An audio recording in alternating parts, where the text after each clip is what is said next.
With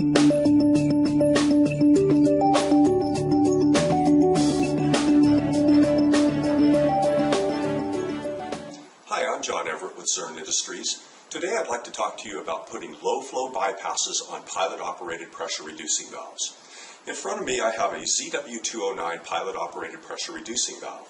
And one of the characteristics of pilot-operated valves, and especially the pressure-reducing valve, are low-flow characteristics.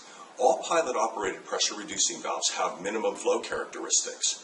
And if we're to fall under those flow rates, the valve, quite frankly, doesn't know how to react. It doesn't know whether it should be open or closed. So when we fall below that minimum continuous flow rate, we can have chattering, shaking, swings in pressure. Again, the valve just doesn't know whether it should be open or closed.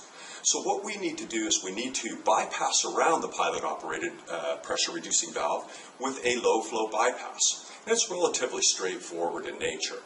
Here I also have a Model 600 direct-acting pressure-reducing valve. And this would be the type of valve that we would use for a low-flow bypass. So in essence, what I'm trying to do is to plumb these two valves in parallel. And I want to set my low-flow bypass such that all of the minimum flow rates flow through the low-flow bypass. And once I exceed the minimum flow rate of the ZW209, at that point it will begin to open up. So as far as sizing goes, it's relatively straightforward.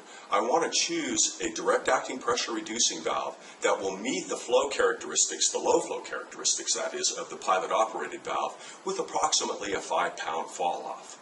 So again, what we're trying to do is to encourage the flow, all low flows from 0 up to the minimum flow rate of the pilot-operated valve, to go through the direct-acting pressure-reducing valve. Once we exceed that flow rate, the pilot-operated valve will begin to open from there. So again, from a sizing standpoint, once more, I'll try to repeat this because it's relatively straightforward. You want to choose a direct-acting PRV that will meet the minimum flow characteristics of the pilot-operated valve with approximately a 5 psi fall-off.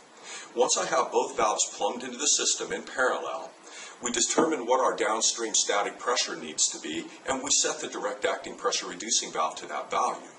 Then we will set the pilot-operated ZW209 to 5 psi less than that pressure. All low flows from 0 up to the minimum flow rate of the pilot-operated valve will flow through the Model 600. Once we exceed that flow rate, we'll go ahead and have the big valve open up, and at that point in time, both valves will be flowing at once. Now again, the reason we're doing this is if we fall below the minimum flow characteristics of the ZW209, we can have shaking, chattering, unsteady pressure. The valve just doesn't know whether it should be open or closed. So to compensate for that, we'll go ahead and use that low flow bypass. I want to thank you for viewing our video today. If you're interested in seeing more videos like this, please subscribe to our YouTube channel.